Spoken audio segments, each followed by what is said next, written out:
What if the American Revolution was not fought primarily by founding fathers, but by the poor, the hungry, the enslaved, the ignored, and the desperate? What if the true engine of American independence was not elegant speeches about liberty, but riots, strikes, desertions, and resistance from below? This is not the comfortable version of American history. This is the real history. This is a people's history of the American Revolution. When we imagine colonial America, we are often shown a society united against British oppression. In reality, the colonies were deeply divided, long before independence was declared. By the early 1700s, British North America was already shaped by extreme inequality. Wealth, land, and political power were concentrated in the hands of a small elite: wealthy merchants, plantation owners, royal governors, and large landholders. These men controlled colonial assemblies, courts, militias, and trade. For the majority of colonists, life was harsh and uncertain. Small farmers lived in constant debt. Tenant farmers worked land they did not own. Urban laborers survived on irregular wages. Sailors risked death at sea for little pay. Indentured servants labored for years with few rights. In the South, millions of enslaved Africans were forced to build immense wealth for others while living under terror. The turning point came after Britain's victory in the French and Indian War. The British Empire emerged victorious and deeply in debt. Rather than taxing the wealthy at home, Parliament turned to the American colonies. New laws and taxes followed: the Sugar Act, the Stamp Act, the Townshend Acts, and strict enforcement of trade regulations. For British lawmakers, these were minor financial adjustments. For ordinary colonists, they were devastating. A tax on paper threatened printers and writers. The earliest resistance to British rule did not come from Congresses or founding fathers. It came from crowds. Dockworkers, sailors, artisans, apprentices, and the unemployed organized demonstrations, riots, and boycotts. Tax collectors were harassed, tarred, feathered, and forced to resign. British officials were chased from towns. Property was destroyed. These actions were not random violence. They were organized expressions of class anger. Crowds understood something elites feared deeply: when ordinary people act together, authority collapses.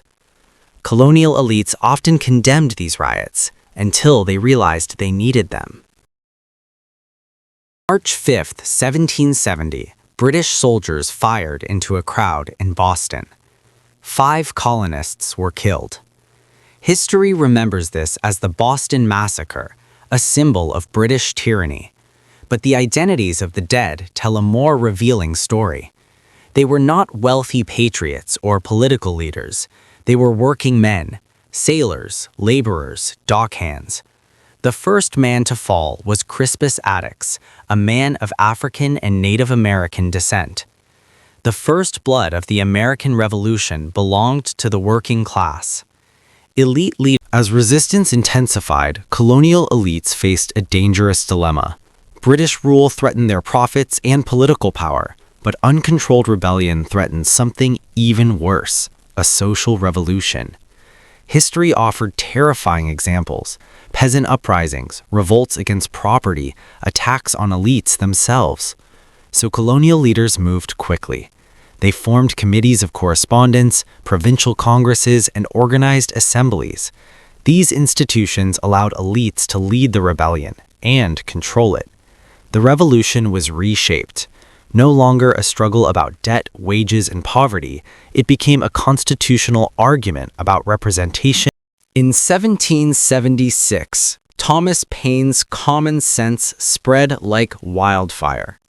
It attacked monarchy, mocked kings, and spoke directly to ordinary people.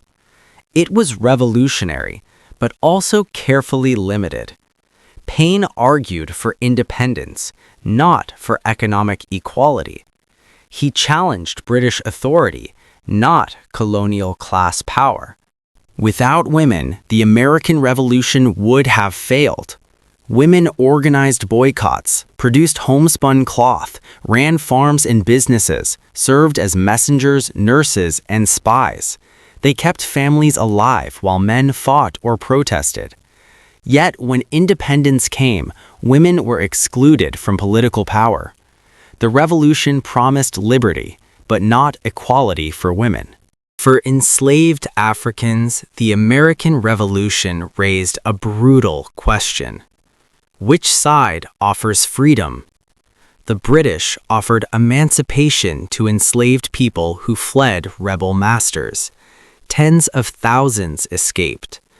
Meanwhile, many revolutionary leaders, including vocal champions of liberty, owned slaves. The revolution spoke of freedom while preserving bondage. American independence changed governments, not chains. For Native American nations, the American Revolution was not a war for liberty. It was a war of survival. British rule had sometimes restrained colonial expansion westward. Independence removed those restraints. Settlers flooded indigenous lands. Villages were destroyed. Treaties were ignored. American freedom expanded at indigenous expense. The war was not glorious for most who fought it.